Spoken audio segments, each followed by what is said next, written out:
Welcome to Forest Namesake. We're so glad to have you here on Valentine. This is my mom, Martina. Looking for some? No, so, I had to make sure the ringer was off, down, off on my phone. Oh, I yes, don't want me that. too. I don't want someone calling while we're in the middle of this. So I'm sorry. And we apologize about the shafts of light. It's early morning, plus it's very humid. I don't know if that's has something to do with the quality of the camera right now. But anyway, the hymn I chose today for Behind the Hymns is I Love to Tell the Story, written by Arabella Catherine Hankey, known as Kate to her friends, and on the hymn itself she's known as Catherine Hankey with a K usually. She was born January 12, 1834 in a suburb of London, England, Clapham, England. Her father was a wealthy banker, so she was brought up rich, but they were not a stingy rich. They used their money to help others. They were conservative, evangelical Anglicans. I'm still not really sure what an Anglican denomination is because we're from the States, but you in the UK, I know Anglicans are there. I think it's half Lutheran, half well, I know it's Episcopal, Protestant, maybe? Yeah. maybe, yeah. Yeah. She loved the Bible and reaching out to people from a very young age. She was already holding Bible classes for the girls in her neighborhood.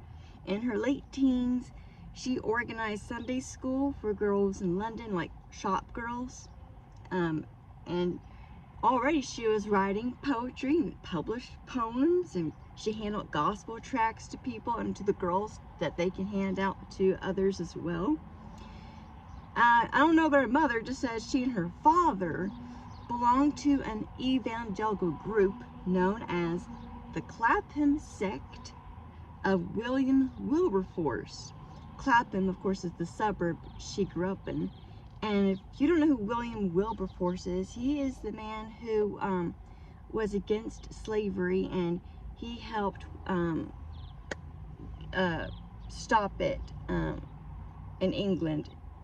If you haven't seen the movie Amazing Grace, watch that movie because it's about his life. So, she and her father were part of that group that William Wilberforce led. He did die the year before she was born, so apparently it was still going on. But this group was in charge of establishing the British and Foreign Bible Society. They promoted the abolition of slavery, like I said. They helped to improve England's working class. I know that William Wilberforce was against abuse to animals, and they were very mission-minded. Kate, as I'm going to call her, she also visited the sick in the hospital. She taught the shop girls, and anything that she wrote down for her poems, she sent the money to mission causes. Getting closer to the song itself, her brother was a missionary in South Africa, and he became ill, and she went over to South Africa to help him recover, as well as becoming a nurse at the mission station. In her 30s, she became very sick with something, I'm not sure what it was, and she returned to England to recover in 1866, and she was bedridden for almost a year, so it must have been a very severe illness. During her long recovery, she wrote a 50-stanza poem in 1866, and she separated it into two parts. The first part is called The Story Wanted, which is 8 stanzas, and that's about a sinner asking about Christ. The second part of the poem is called The Story Told, and she wrote that 11 months later. And the second part was about someone answering the sinner who Christ is. And so the whole poem together is called The Old, Old Story. And that whole thing was published in 1867. And that's where we get the hymn, I Love to Tell the Story. In fact, there's 2 hymns that come from this long poem. I forgot what the other one is called. Probably just The Old, Old Story. she did not write the music. That music was written by William G. Fisher, and he did the chorus. She did not write the chorus herself. Someone else wrote that for her. And the song was published in 1869. So yeah, not much about her. She died on May 9th, 1911 at the age of 77. She never married, and at that time she was living with her unmarried brother. So here we go. This is part of the poem. I love to tell the story. I love to tell the story of unseen things above, of Jesus and His glory, of Jesus and His love. I love to tell the story because I know it's true. It satisfies my longings as nothing else can do. I love to tell the story. 'Twill be my fame and glory to tell the old story of Jesus and His love. I was looking at verse 2, sorry. That's why I was singing something completely different by the time we got to the chorus. I am so sorry. I get distracted like that. That's alright, I'll try to make it bigger. That's alright, not your fault. Okay. There. Thank you for sharing that, Valentine. I'm going to be doing We're Marching to Zion. That song was actually originally called Heavenly Joy on Earth, and it was written by a man named Isaac Watts in 1707. Now, Isaac Watts was born in 1674 in Southampton, England, into a devout Puritan family who was often suffering persecution for their nonconformist beliefs. At the age of 4, Isaac was already learning Latin. Wow. Goodness. At age 9, he learned Greek. At age 10, French. At age 13, Hebrew. Wow. And he was, what they call a prodigy. Am I pronouncing it right? Highly intelligent, quick learner.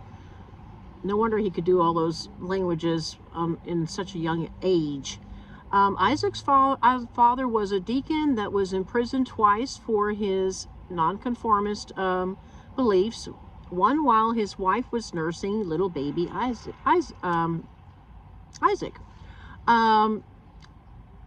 At an early age, as I said, he was already very intelligent. Isaac Watts had a knack for writing poetic and rhyming verses. And once, while being punished for speaking these verses out loud, he said, "A little mouse for want of stairs can up a rope to say its prayers." And then when he was hushed for that, he would be able to come up real quick with another poetic rhyme to say. So later he was barred from attending Oxford and Cambridge, again because of his nonconformist beliefs. And I didn't know what that meant. I had to look up nonconformist. I mean, Valentine knows these things because she reads a lot, so she knows. But basically not going with the norm. Whatever the norm believes in, not doing that. Right? Did I explain that wrong? Something to that extent. And I don't know what Puritans believed in. Do you remember what Puritans believed in? More conservative, I would think. Puritan is, I want to say, similar to the Pilgrims. That makes sense. Yeah. Okay. Yeah, so he was barred from going to Oxford and Cambridge because of those reasons, because he was different. And he had to go to an independent higher education as a university somewhere else. At the age of 24, he was called to be an assistant minister to Dr. Isaac Chauncey at an independent chapel in London. That's where the London comes in. I was saying London earlier. Eventually, he became a full ordained minister there. And despite his poor health for most of his life, Isaac was an influential minister until his death in 1748.